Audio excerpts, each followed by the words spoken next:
Good afternoon, everybody. My name is Juan Gaitan. I'm the curator of the 8th Berlin Biennale for Contemporary Art, which is at the moment on in Berlin until the 3rd of August.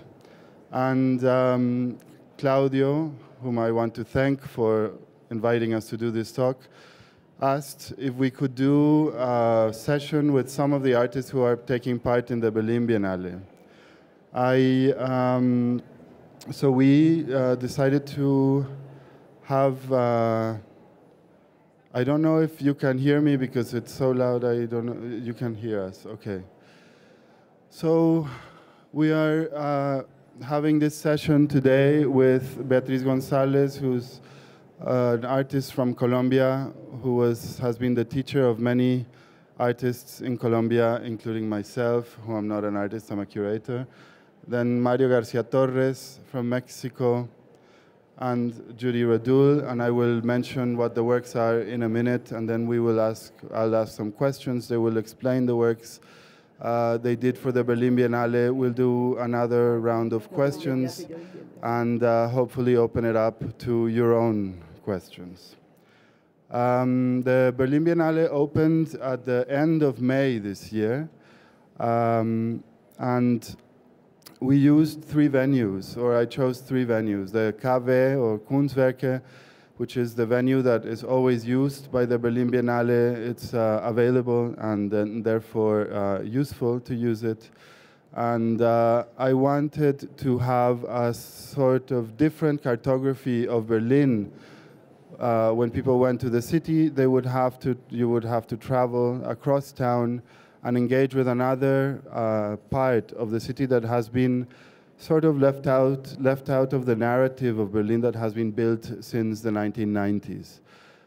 So I chose this Haus am Waldsee, which is an art center located in Zehlendorf. It's a villa next to a lake that was built in the early 20s, and it's a very pleasurable site. And then next to, or very close to this house, is the Museum Dahlem. This building hosts or houses three different museums at the moment. One is the Ethnographic Museum, then there is an Asian Art Museum, and another one called the European Cultures Museum.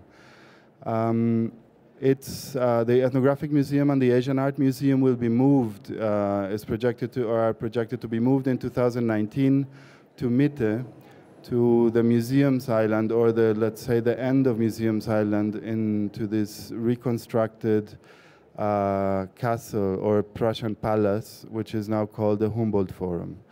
Therefore, the Biennale's intention to go to this museum was also to put some pressure on a discussion that has been going on since the decision was made to reconstruct this palace, and therefore, the decision later on to move the ethnographic and Asian art collections into this Prussian palace. This is sort of not a discussion. It would take too long to have this discussion, so I just want to leave that open. And the KW represents, in this cartography of the Biennale, the center that was empty when the city was received and reunified in the 1990s, and has been very quickly reconstructed and filled with what you now see, restaurants, cafes, and apartments, and so on, but mostly inhabited by tourists and people who are only temporarily in Berlin, while most of the, let's say, old school and Berliners, people who have lived in the city for very long, tend to live in the Old West, in Charlottenburg and Schöneberg, and people are also now, who were living in Mitte, have also moved out of this area. So, Judy Radul is a Vancouver-based artist who has been doing a lot of work for several years, and I have followed it based on what one would see as a kind of a technique of representation, and where I would say the big question in Judy's work is where the human being stands in relation to all these technological constructions or constructions that we have produced based on technology, especially video technology. Judy used one part of one aspect of the museum in Dahlem to produce a work that is in the Kunstwerke, in the second floor. Mario Garcia Torres has, as part of what was important to me in the Berlin Biennale, was to affirm the individual, or see how artists affirm the individual against the compulsion to behave, collectively. Mario produced a work based on this sort of isolationist figure called Conlan Nancaro, who is a musician, was close to John Cage to some extent, moved to Mexico City, produced a studio, and Mario generated an installation based on a number of elements that, let's say, move around the world of Conlan Nancaro, the discursive world, but also objects that belonged to his physical world. And Beatriz Gonzalez has for many years been looking from the point of view of painting and the three-dimensional aspects of painting. She's been looking at the issues of political representation, and in the later years she has been developing a sort of iconography, or a series of distilled and minimalized icons that can represent the human condition in particularly a place like Colombia, where violence and natural disasters are constantly collapsing. So I will ask them a very basic question to start. We'll start with Beatriz, Mario, Judy, and then we'll go around again. And I asked them to pay particular attention to the notion of display, which is also an important aspect of what we have been doing in this Biennale. So welcome, Beatriz, Mario, and Judy. Thank you to Felipe for translating for us, or for Beatriz, what we are saying. To begin, I want you to explain a little bit of the background of the work that is now in the Berlin Biennale. But before that, perhaps a short description of what the work is for the audience, and then explain where these images actually come from and how you came to see them as being located in these sort of street signs. Bueno, yo empecé a trabajar desde hace muchos años queriendo crear una iconografía de las regiones, que exista una iconografía regional distinta a la universal. Entonces, descubrí que hay un lenguaje de las siluetas. Las siluetas me interesan porque significan unas figuras completamente simplificadas. She was very interested in working many years ago from silhouettes and creating an iconography based on them. And silhouettes are important to her because they allow her to create a simplified version of these images. De modo que cuando Juan Andrés me invitó a Berlín, pensé como cuestionar cómo unas figuras que son universales, que son las señales de tránsito, tienen dentro de la señal tienen unas siluetas, y que esas siluetas se pretende que se comprendan en el mundo entero.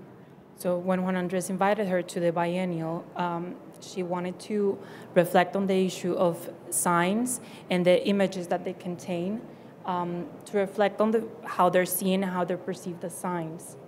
Las siluetas tienen unos colores universales que son rojo, amarillo, azul y anaranjado, y formas universales que son el triángulo, el cuadrado, el círculo y el octógono. The signs have universal figures like the rectangle, the triangle, and they have very basic forms as well to compose the images, the figures.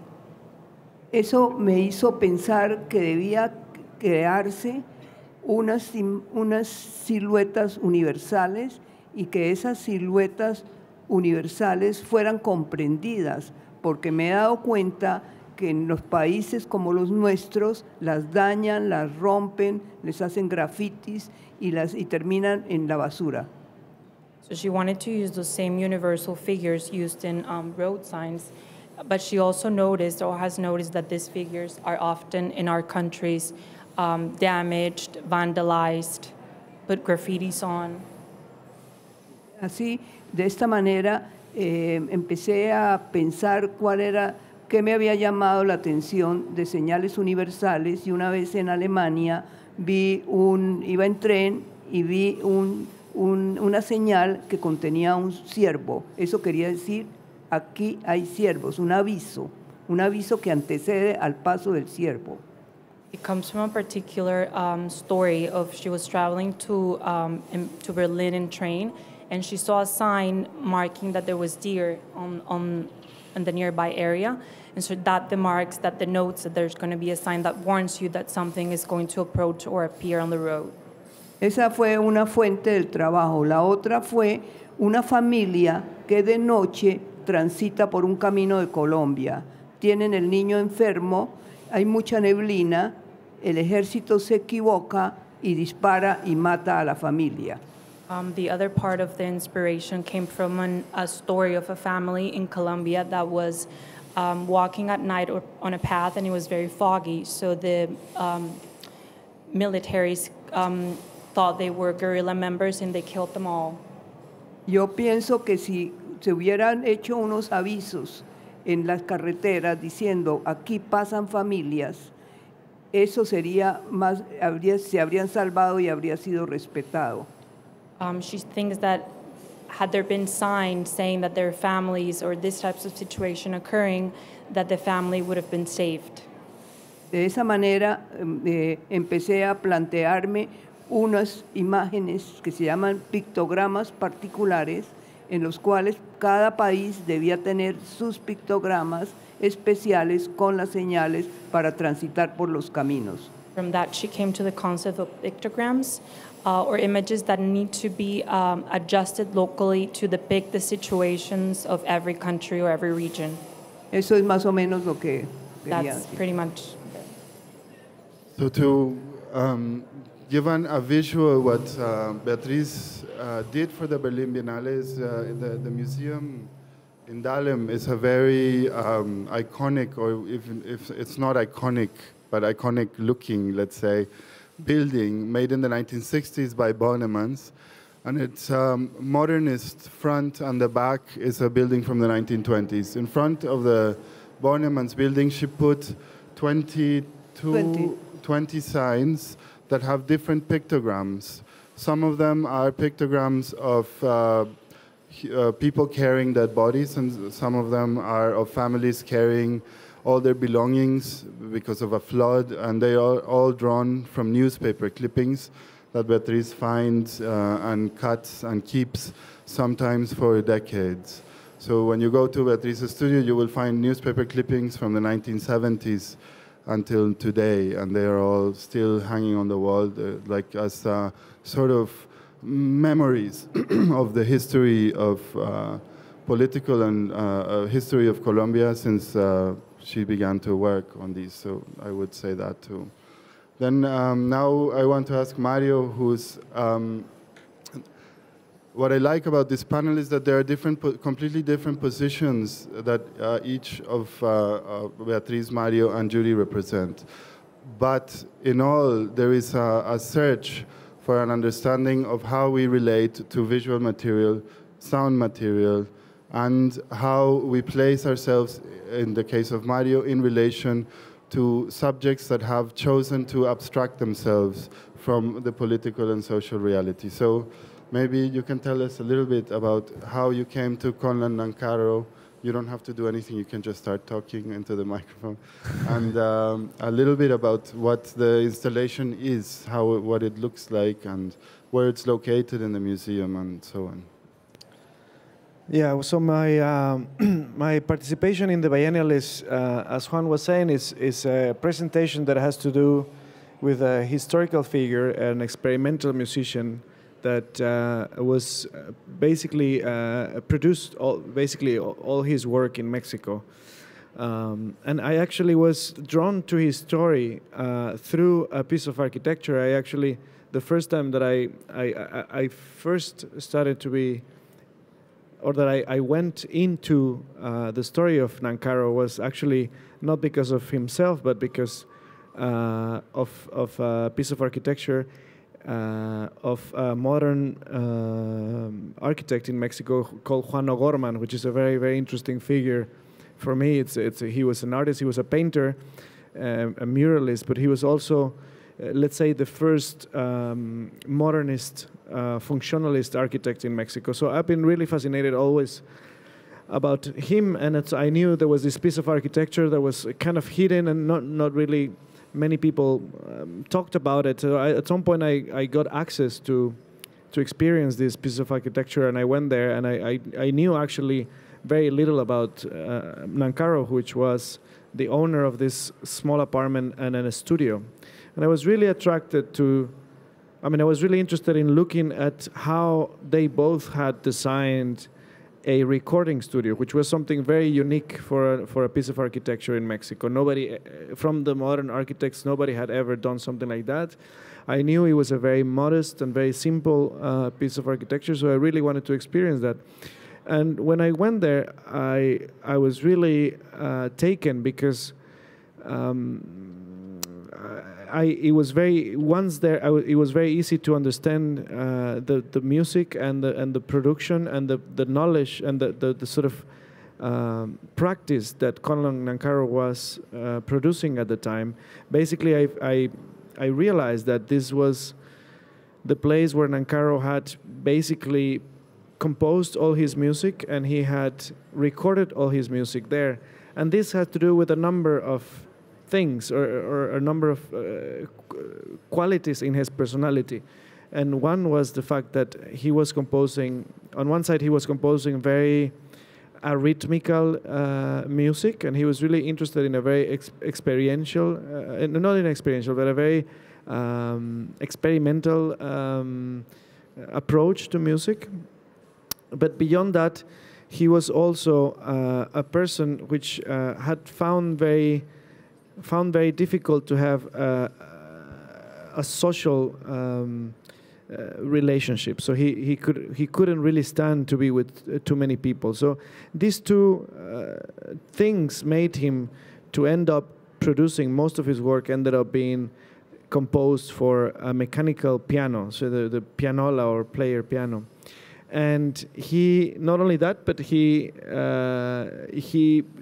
order to the music to sound the way he liked it, he had prepared the pianos that he had there. So all these things made that he will always work in the same studio. He will always record his music in the same place. And when I got there, this studio was exactly the same as it was when he died.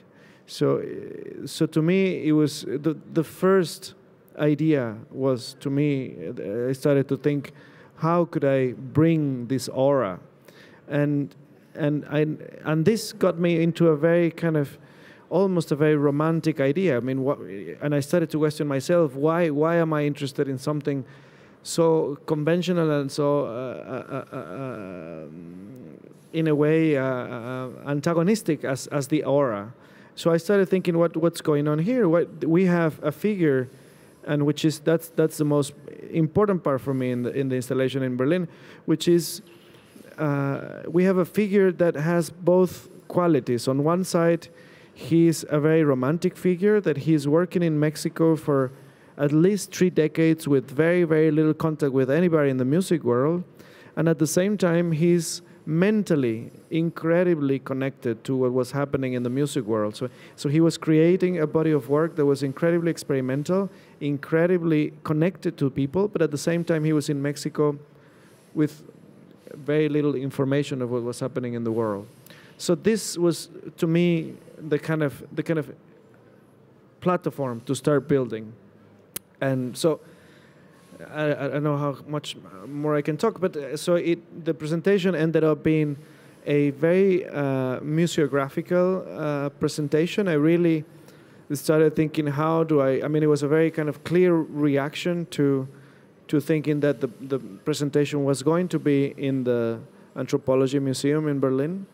I started thinking that maybe they could be, the experience of this work could be a very, on one side, it could enter and could begin from a very, very conventional point of view. You will see almost like, as if it's a presentation that looks like something that could have been made by a curator in the museum with a very straightforward, analytical way, and little by little you will potentially realize that the things and the objects and the documents that are there, they had not been just selected to be shown there, but they were also actually crafted and built, and then you will realize that some of the objects there were actually not historical objects, but things that look like historical objects, and then you will start looking at things that were becoming actually gestures. So in a way, I feel like I kind of created the context, a kind of almost historical context, to point out a number of artistic gestures in the middle of this. Thank you. I think one thing to maybe point out, so that you get an image of more or less how the Biennale is constructed, those of you who haven't been there, is that Mario and I went to see all the possible spaces in this museum in Dahlem, and there was a basement that was available, but it seemed to me tricky, and it seemed to me that no one would want to be there. And Mario immediately went for it, because in a sense, it made sense to me. And when you see the work, it completely makes sense. He transformed this into this sort of lost underground, I don't know what to call it, but it's like a sort of an analogy to Nancaro's own sort of studio house where he thought and produced most of his work. So, but directly above this is a huge, pretty impressive collection of what they call the South Seas, or Southeast Asian, South Seas. And Judy chose this part of the museum to as a reference and as a point of departure for the work that she made, which is now on display in Cave in the second floor. And what's interesting is that, for me, from your work, what you are concerned, if I can narrow it down to one thing, is how if Mario wants to abstract or look at these people individuals who abstract themselves, what you are looking at is how technology abstracts individuals to some extent, if I can put it this way. But I don't know if this helps you start on talking about this particular installation, because maybe I'm thinking of former works that you have done, but they relate to each other in terms of how the cameras are placed and how they, generate their own real and fictional space. And it's unclear whether it is real or fiction, or whether you can choose. Thanks, Juan. Yes, this work I've made is very difficult for me to describe, but I'll just give it a little try, but then I try to just say some other things that are more like ideas. But the work involves live cameras and pre-recorded cameras. But cameras isn't the right word, because there's cameras, but what's really been recorded is camera motion as well as the image. So we record a camera motion, like a pan across this audience, and then a zoom in to Mario. And then we keep the camera in the same position, put it in a new place, and play back that recording along with the live camera motion in a similar size space, let's say, doing this live. So there would be another audience or perhaps whatever else is there. So it's kind of this combination of live and pre-recorded, but it's really for me a lot about this very ephemeral thing, which is the motion of the camera, which is what I think relates to the questions of display. So when Juan is talking about this Dahlem museum in the ethnographic museum, and the part that I was in is South Seas, and it's very shocking to walk into an ethnographic museum, and maybe particularly this one because it's full of really bright colors and these very crazy display cases that are very angular and have so much of their own personality that you really notice the displays. And I think it's almost anyone would start to think that display is on display in this museum because the display cases are not neutral really at all. They have their own history, they've gone through changes, but they're really bright colors for one thing. They're like green and red and blue and brown. And so that was a good starting point for me, these display cases that were already so obvious. And then I think what you see in these display cases, it's rather uncomfortable. You see all these costumes and daily artifacts of people from South Seas in the region I was in was the Sepik River region of Papua New Guinea. And you sort of start to see that it's a culture of display that is containing performative culture. So you see all these masks and ceremonial things that you could read the notes about them, and you're pretty sure you won't know much more about them, I thought, from reading the notes. So you're kind of, so that was my starting point in some way, was this funny blend of performance, display, and display that was on display. And I think when I went to school, some basic definition of ideology that we understood was the thing you don't notice about all your whole belief system, the thing that underpins everything. And that kind of invisibility of display, because you can't actually picture what display is, it's actually the putting forth of something, is a kind of ideological underpinning. And then I thought it's similar to camera motion, because we always think about the image is much more easy to think about, and you think that the camera motion delivers the image, but in fact, the camera motion has its own, is its own gesture, in fact, to pick up on that word, gesture. So I haven't really described the piece, but there's some of the ideas, and there's a live part to it, and when you go to Cave, you see yourself in a museum that looks a lot like the Dahlem Museum, because I recreated all these display cases, and that's what happens. Thank you very much. We're exactly halfway through. If any of you has questions, we can have a question from the audience or two before I keep on with my own. No questions? So let's go in reverse this time. You placed in you replicated you made scaled down replicas of the display cases in the museum in Dahlem. And in them, there are these ropes with shapes.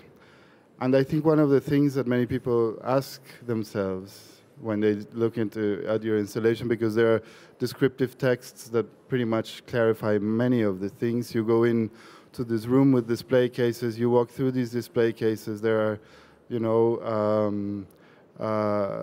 texts that are talking about display, about the museum, about the history of this museum moving, etc.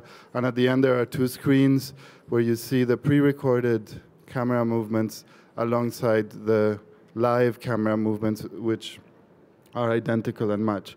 But what do the shapes of these ropes correspond to? Yes. Well, I made these display cases, and like anybody who has display cases or stages, you start to feel you have to put something in it, or it's too much of a negation somehow. So really, the sculptures are stand-ins for something, but I thought that I could make a sculpture that was, I really didn't want to refer to those objects in Dahlem in some way. To think that I was making some version of the costumes from people of Papua New Guinea was every single thing I wanted to avoid. But I didn't want to make, yeah, so it was a struggle. Anyways, it's not easy to make art. You have to make up a lot of rules for yourself and then follow them. So my rules was that I was going to make diagrams of shot motion. So I described in a poetic way to myself some kind of complicated shot, like the Judith Butler drawings shot. Yeah, but they were made-up shots, although some of them maybe refer to the first shot of Rashomon, this famous shot where the woodcutter goes deeper into the forest and the camera, you know, it's a confusing shot and it has a certain pathway, and that's how I thought of those sculptures. That's, should we talk about the shot in Rashomon? We've had many discussions about this shot in Rashomon because there is it's a film from the 1940s, and there's a peasant walking through the forest. And Rashomon is a film that Kurosawa made that it combines the title of one story and the content of another story in a bamboo grove with Rashomon.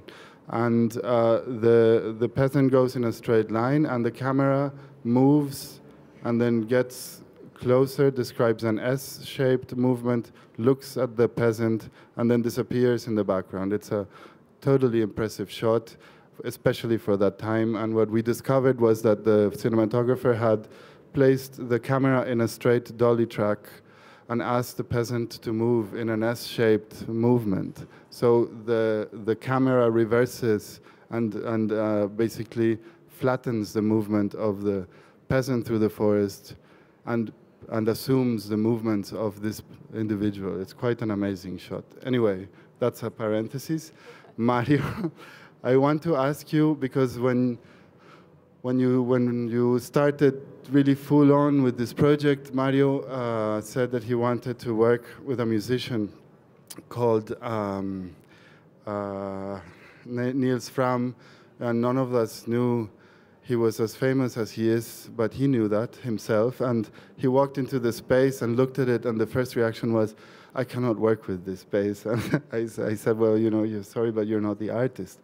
But from this came a pretty amazing collaboration. So one part of your installation is this collaboration with Niels Fram. And perhaps it's good if we hear a little bit about how you came to Niels Fram and how this ties in to the actual musical, the aura that you're describing, and the musical compositions of Conlan Nankaro.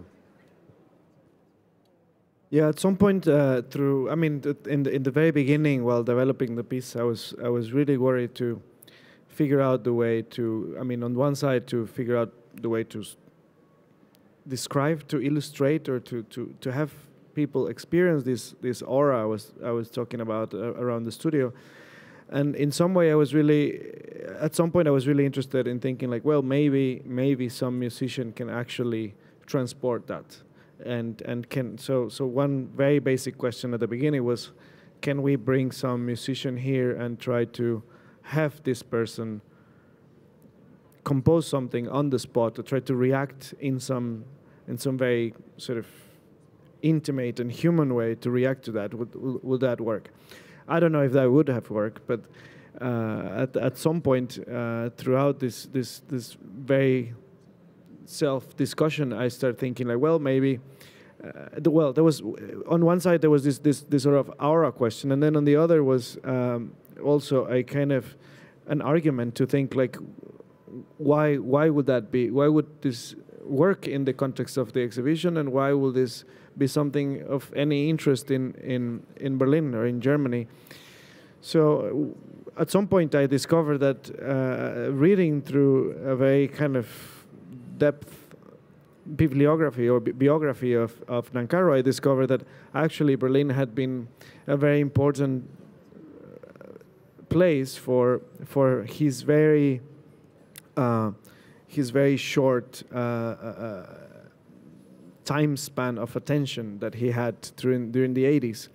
So then when I realized that, I thought, well, this is great. So maybe we can actually acknowledge that this story doesn't begin in the 1940s when he came to Mexico and started composing, but actually in the 1980s when some of his work were first presented in Berlin. So in a way, this kind of museographical essay, this museographical narrative starts in the 80s and then goes back and forth. And throughout thinking about this and thinking this relationship between Mexico and creation and the space of experience and auras, how to transport this, and I came to think that maybe I don't bring a musician to Mexico, but I actually figure out the way to send something to a musician in Berlin, and he could translate this in some way. So throughout my visits to the Nancaro studio, I realized that there were some dusty tapes in the back of a corner there, and I inquired, what is this thing? And then I could connect it to a specific research that somebody else had done, that they had discovered that Nancaro, at some point in his life, had pretended to make something, a work with percussions, which was not his main medium.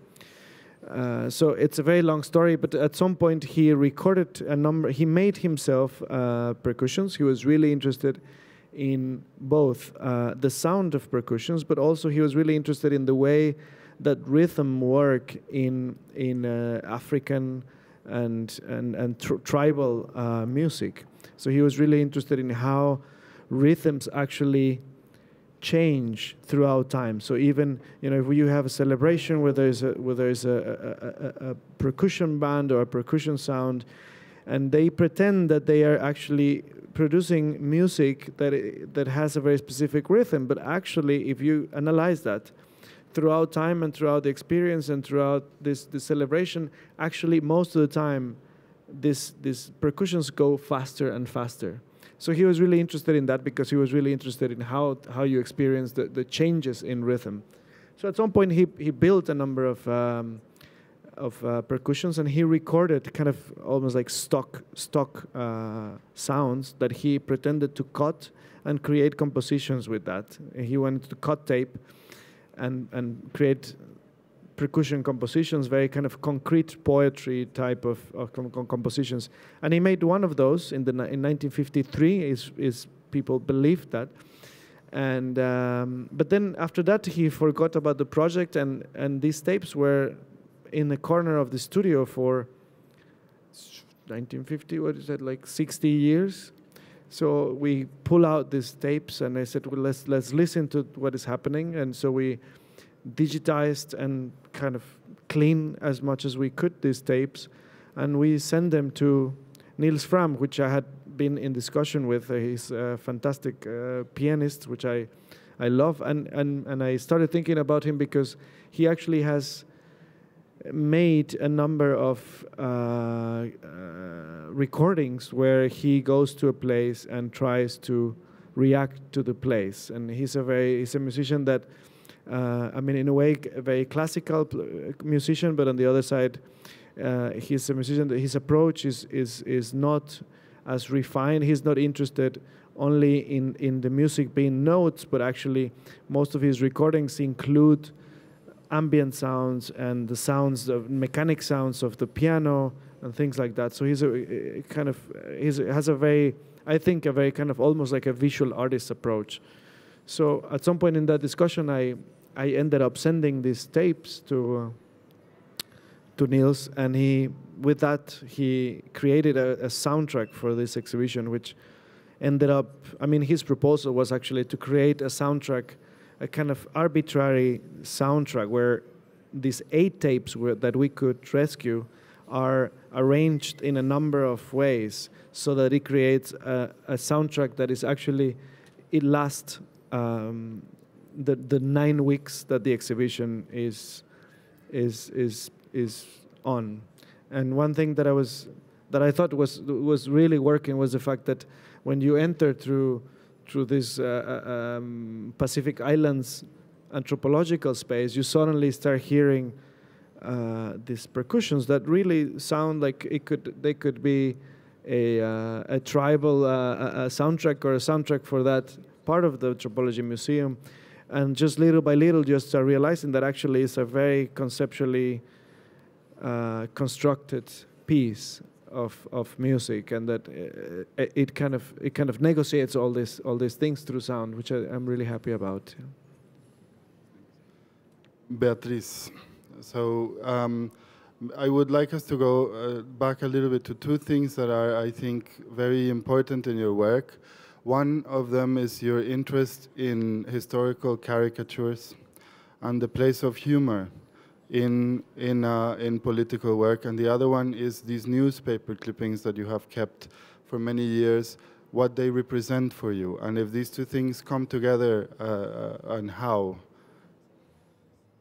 Bueno, por haber trabajado la historia de la caricatura en Colombia, desde hace mucho tiempo me informé de la caricatura universal, pero lo que me llevó a la caricatura era la sorpresa de unos artistas que no eran considerados artistas, que producían, captaban un momento de la historia de los países.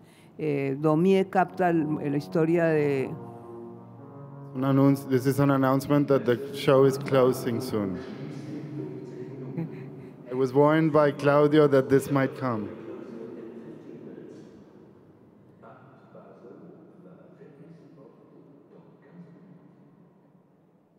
Captan la historia del país tan sintético, de la misma manera esa parte de la investigación sobre en los archivos de la caricatura en Colombia me llevó al recorte de prensa. El recorte de prensa empezó en mi obra en 1964, que yo estaba desesperada, yo no quería ser botero, yo no quería hacer gordas, pero yo quería hacer unas caras que no fueran dibujaditas con líneas, sino que fueran unas caras pictóricas. Eso me llevó a encontrar una foto maravillosa de una pareja que muy humilde, que él era un jardinero y ella era una empleada del servicio doméstico, y que él no quería que ella pecara jamás, o sea, que no tuviera, que no tuviera ninguna falta. Entonces la convence que la única manera es suicidándose, pero hacen una cosa extraordinaria, que es hacerse retratar antes del suicidio y dejar la dirección al fotógrafo de sus familiares para que les llegara la foto. Yo, la historia no me interesaba tanto, sino yo que estaba buscando era no ser botero. Entonces, cuando vi la foto reproducida, muy mal reproducida, porque la foto es bellísima en otros periódicos, pero yo la vi, fue grisecita, yo encontré la fórmula. Y ese momento empecé a cortar prensa y a tener un archivo muy grande, y me ha servido para muchas obras.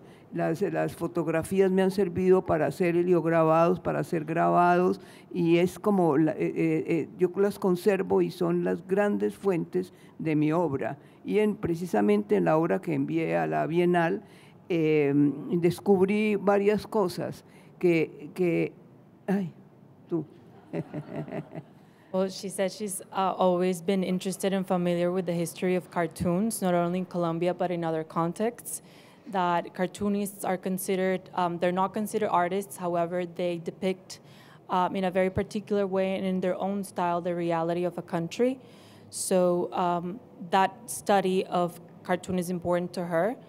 Also because she discovered cartoons at a point, and it was a point in her career that she wanted to distance herself from Botero, a very famous painter at the time.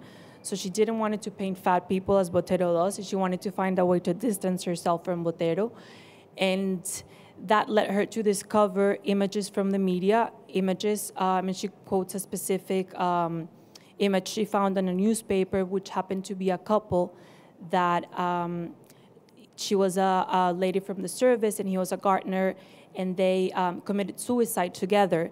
So right before they committed suicide, they had their picture taken by a photographer, and those photographs were sent to the family. Of course, this was like news, and they appeared in the newspapers. And so she found the image, but in some of the newspapers, the image was very, the resolution, the look of the image was very good, but the particular image she found was very kind of blurry and flat. And so that led her to find images from the media. And from that moment on, Beatriz has kept an enormous sort of archive of newspaper clippings that she has used in multiple ways, not only in painting, but doing etchings and different types of works based on those newspaper clippings. Gracias. Sin embargo, la obra que hice en Berlín se basa no en caricaturas, sino se basa en recortes. En mi gigantesco archivo fotográfico escogí unas que tuvieran que ver con la agresión de la naturaleza hacia los hombres en cierta forma y también la agresión de los humanos contra otros. Esos dos temas los busqué en mi archivo y el archivo es muy particular porque está muy mal recortado, está con pedazos del título, entonces es un archivo curioso. However, she wants to mention that her piece in the Berlin Biennale is not based on cartoons. They're based on newspaper clippings that she found had to do with humans affecting or hurting each other and also climate. So she also thinks it's very interesting that her clippings are not perfect, that her clippings are sometimes include part of the title. They have a very particular and like irregular shape. So she finds that interesting also. Cuando escogí las fotos, empecé a recordar datos respecto a las siluetas, porque esas fotografías se debían convertir en siluetas, pero no por abstracción, sino por otras razones. No es que yo cogiera las fotos y las volviera negras y las recortara, sino yo tenía que dibujarlas y luego ya empezar a crear las siluetas. She wanted to use the images to create silhouettes, but not in a way not to abstract things, but rather to use them, to use the figures, and that's why they ended up being silhouettes. Es que me basé en algunos escritores como Deleuze que dicen que los objetos emiten signos, o sea, esas fotografías debían emitir unos signos. Esos signos son las siluetas y empecé a compararlas con las que hay en las calles y descubrí varias cosas. Una, que las siluetas que están en las calles son basadas en figuras geométricas. She says that she was based on Deleuze, and in the way that he says photographs are signs, and so that's why she created out of the silhouettes some signs for the road. También esas figuras creadas que se encuentran en Berlín, en Madrid, en París, en todas, son muy parecidas por la abstracción geométrica. Ahí hay abstracción, ahí no hay emisión de signos. She finds that in different cities like Berlin, Barcelona, and in all of the cities, road signs are very similar. And so they contain a geometrical abstraction that she also finds very interesting. Solamente que en la cabeza se vuelve un círculo y no sé si se han fijado, pero la mayoría de los niños y señoras que cruzan las calles, que se avisa que van a cruzar, están mutilados, no tienen ni pies ni manos. Tal vez algunas de Berlín sí tienen pies y manos, pero las de la mayoría de las ciudades son figuras mutiladas, tal vez porque no encontraron una figura geométrica para representar las manos y los pies. She finds interesting that for example, the heads are circles, and also that in most of the places, they do not have feet or hands, so they're like. De todas maneras, los signos o siluetas o pictogramas que usé para los avisos, que son iguales a los reales, que están colocados en el Museo de Dahlem, tan reales serán que llegan los alemanes y amarran la bicicleta a los signos que yo creé. As she says that they're so similar to the actual signs that you find on the roads that German people that go near the museum use them to chain their bicycles. De todas maneras, hay una apropiación de las señales, pero unos cambios fundamentales como los colores. Los colores son los colores, los verdes, otros colores de América distintos a los colores universales que son muy tontos. She says she's using, they differ from the actual signs you find because they use very particular colors, greens, reds that you find in America, and that those are different because she finds the other colors too dumb. De todas maneras, lo que yo hice para la Bienal, en cierta forma, no tiene que ver con las abstracciones que tiene la caricatura, sino tiene que ver más con las fotografías de mi archivo y que son las que han inspirado mi obra en la mayor parte del tiempo. So it's not so related to cartoon, rather that to her archive of cropped and newspaper clippings that she has had for many, many years. Okay, so Claudio has just informed us we have 5 minutes, so if there are questions, this is the time. There's Abase has a question in the back. Hi, thank you. I actually had a question for Mario. Last night we saw a film of yours at Art Parkour, and score and music was really important, and this project was a new project that you'd done, and I was wondering whether you could just talk about the role of music, score, composition in your work, and how this work how this work is a transition or an evolution or just a different way of looking at things in kind of the history of the projects that you've been doing. Thanks. I mean, this project in general, I think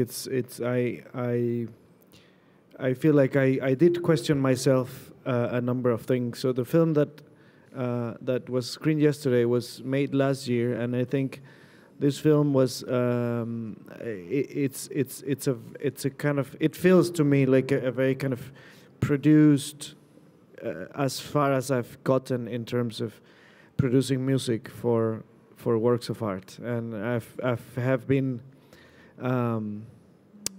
since a number of years I have been trying to create music or use music as a context for delivering text and delivering ideas, but the piece in Berlin is quite different, because if before I've used that, I have, instead of using text as a spoken word or in printed text, I have written lyrics to transmit something.